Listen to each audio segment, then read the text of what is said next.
Hello বন্ধুরা, welcome back to my YouTube channel. তা প্রথমেই কিন্তু আমি এই চ্যানেলের পক্ষ থেকে রকিং স্টার ইয়াসকে বার্থডের অনেক শুভেচ্ছা এবং ভালোবাসা জানাই। আজকে কিন্তু ফার্স্ট পিক চলে এসছে রকিং স্টার ইয়াসের নতুন সিনেমা টক্সিকের, যেটার ডাইরেকশন দিচ্ছেন গীতু মোহন দাস। তা কেমন লাগলো? তা প্রথমেই বলি, কেজিএফ চ্যাপ্টার 2 মানে 2022-এর পরে কিন্তু তার এই বইটা আসছে, হয়তো এই বছরই রিলিজ করবে শেষের দিকে। তো এইটা কীরকম লাগলো? দেখুন, রকিং স্টার ইয়াসের একটা অন্যরকম আওড়া আছে, অন্যরকম বা কারিশমা আছে, সেটা কিন্তু এই ফার্স্ট পিকে কিন্তু পরিষ্কার মেকার্সরা বুঝিয়ে দিয়েছে। দেখানো হচ্ছে একটা গাড়ি আসছে, গাড়ি থেকে রকিং স্টার ইয়াস নামছে, ধাই থেকে আগুনটা বার করে যে চুরুটটা দাঁড়াবে, ওই সিকোয়েন্সটা কিন্তু ব্যাপক ব্যাপক লেগেছে ওই সিকোয়েন্সটা। এবং আস্তে আস্তে হাঁটছে, ঠিক আছে, হেঁটে ক্যাসিনোর ভেতর ঢুকছে, হ্যাঁ।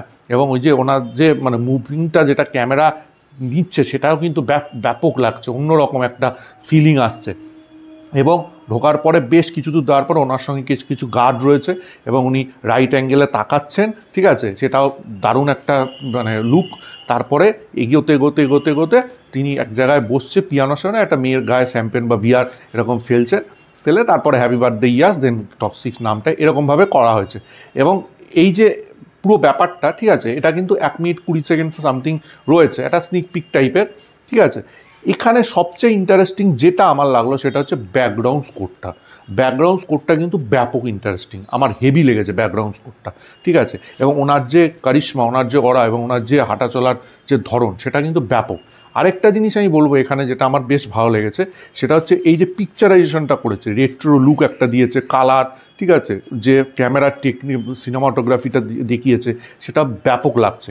এখানে একটা কিন্তু আছে, সেটা হচ্ছে কেজিএফ চ্যাপ্টার 2 পরে, ঠিক আছে, প্রায় 3 বছর পর তার সিনেমা আসছে। মানুষের এক্সপেকটেশন প্রচুর এক্সপেকটেশন, আমি পার্সোনালি অনেক এক্সপেকটেশন নিয়ে রেখেছিলাম।